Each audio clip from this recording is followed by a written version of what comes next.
Okay guys, Roberto Abreu, Cyborg in Sweden, having some fun and a good time with my friends in here. Just had the pleasure of having a great weekend of seminar and got to know a little bit of the Swedish culture and to see how nice Jiu-Jitsu is doing in here and how good of people we have here, so I'm really happy.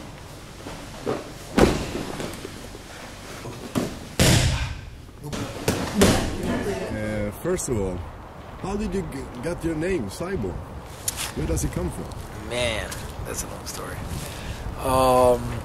When I was still a blue belt, I had a really bad car accident, and like the car flipped many times and threw me out of the car. I got thrown out of the car, and the car landed on me and smashed my whole left arm.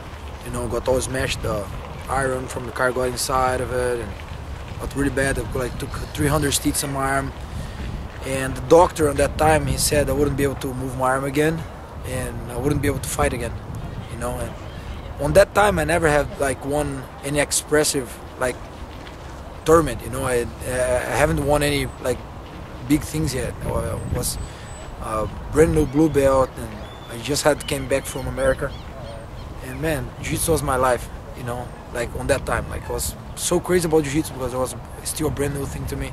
So when he said that, like the world fell in my head, you know. But I believed in myself, and I have God. Like I even have on my arm that this is my bad arm. That's why I wrote Cyborg on my bad arm. This is my Cyborg arm. So I have it right on my arm. I'm the strength and the courage of God, and I really believe that. And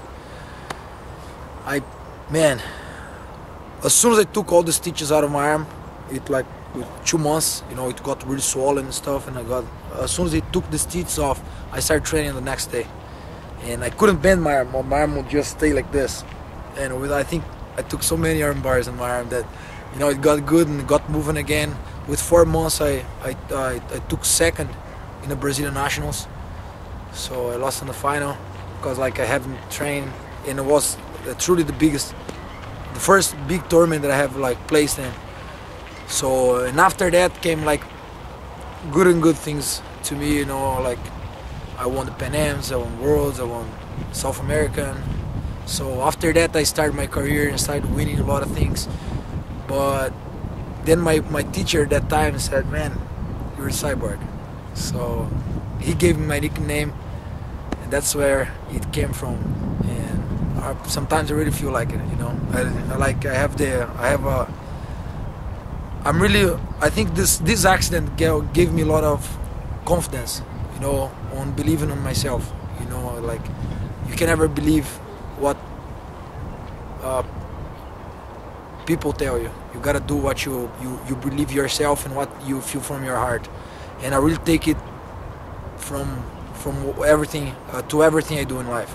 So I come from a place that doesn't have this much Jiu-Jitsu, and it was kind of crazy to be where I am right now. And to like, I don't see myself as like any big star or anything, but like I think I came pretty far for someone that came from where I did. You know, I didn't have like from purple to black. I didn't have a teacher. I used to train only with my students, and sometimes I wouldn't have trained, but I would train like crazy, run the streets by myself, and I would go to the biggest tournaments and place and kick some of the most badass guys' ass in the world. So it was pretty cool, only believing that I could do it, you know.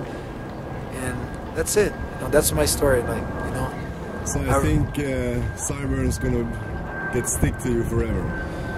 It makes part of me, man. Yeah, I wrote this, and like I love my nickname today. I really, you know, incorporate it. You know, like I love Jiu-Jitsu itself, and that's what Jiu-Jitsu brought to me, you know. So we're all one, you know. So that's it.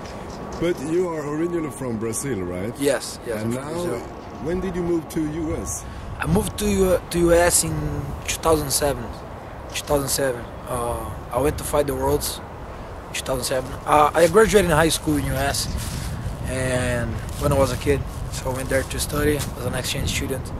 Even I got my blue belt in US, and after that I came back to Brazil, and I had my gym there, actually a really great place to go train. I have a really nice gym in Brazil, in my city, and I have many champions came from that place already, you know. And in 2007 I came to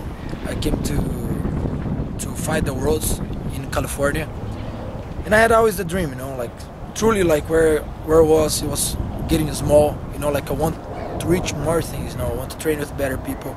And Brazil was kind of hard, you know, the conditions that Brazil offered to you, it's hard. As an athlete, unfortunately, it's hard to have a good life in Brazil. And even I came from like a good family, and I had my own stuff, I had my own gym. There's pretty hard to find yourself in a good position in Brazil, being an athlete and even having a gym, you know.